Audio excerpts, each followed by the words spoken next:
Hi, I'm Eusebio Rufián Silverman from Long Island, New York, and this is a presentation for the course Introduction to Computational Arts. In this presentation, I will describe my personal journey into minimalist music, and I hope that by sharing it with you, it will help you discover new music for yourself.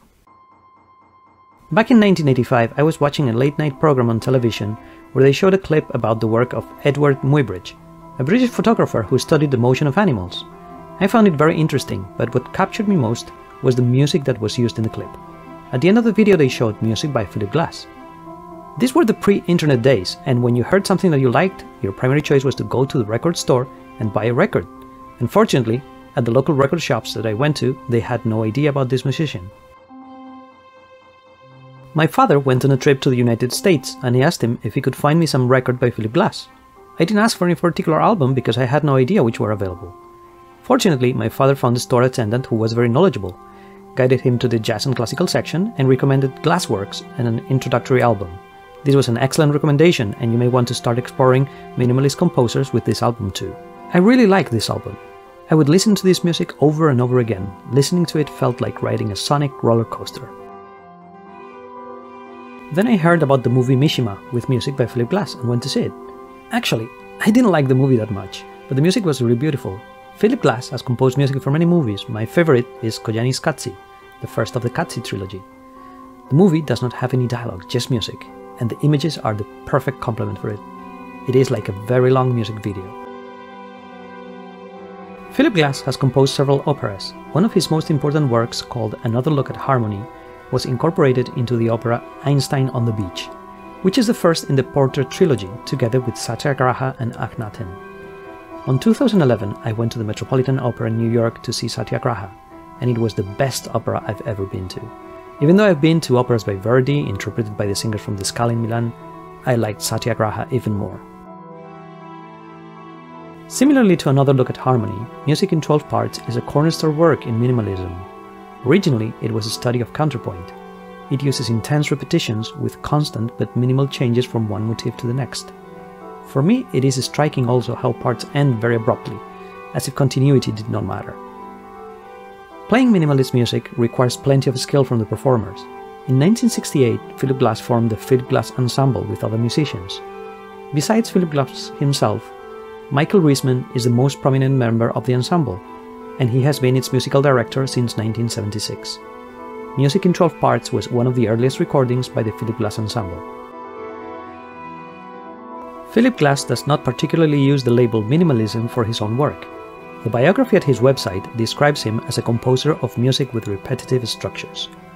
Through repetition of chosen melodic fragments, he becomes the weaver of an oral tapestry.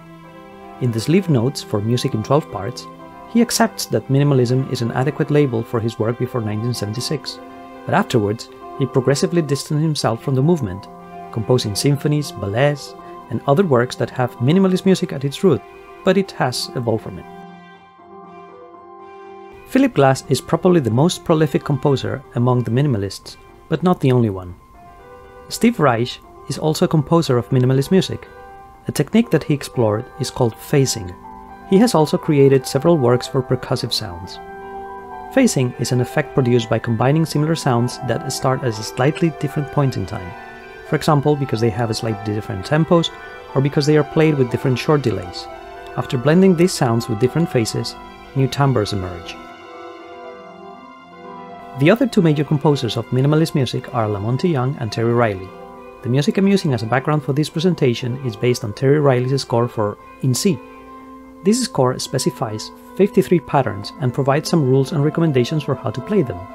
There is an 8th note pulse played on the high Cs of the piano or on a mallet instrument that the score describes as optional, meant for assisting the players, but actually has become one of the key characterizers of this work. Terry Riley's music is strongly influenced by the classical music from India, and in my opinion, what sets it apart from the other minimalist composers is that it often has many more notes per second, creating a sound that evokes streams or waterfalls. Typically, we experience music through recordings, but having attended a few live performances of minimalist music, I very much recommend listening to it being performed live. I went to a concert by Steve Reich and musicians performing selections from drumming and piano phase. I have tried finding a recording that captured music like I heard that day. Unfortunately, even records from reputable labels like Deutsche Grammophon, they fail to capture the nuances from minimalist music. These artists are still alive and have web pages where you can check when and where to find performances of their work. Sometimes they will even perform it themselves. If you have the chance, I would encourage you to attend these performances and enjoy this beautiful music the same as I have. In this presentation, I talked about minimalist composers, but I haven't provided a definition.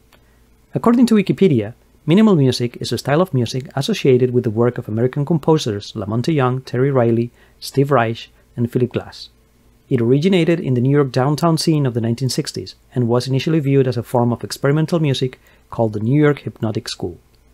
Prominent features of the style include consonant harmony, steady pulse, stasis or gradual transformation, and often reiteration of musical phrases or smaller units such as figures, motifs, and cells. It may include features such as additive process and phase shifting, which leads to what has been termed phase music. Minimal compositions that rely heavily on process techniques that follow strict rules are usually described using the term process music. Definitions can be convenient, but remember that the composers themselves don't use this term as much. I think your best option is listening to the work and getting your own idea about what is minimal music. Thank you very much for listening.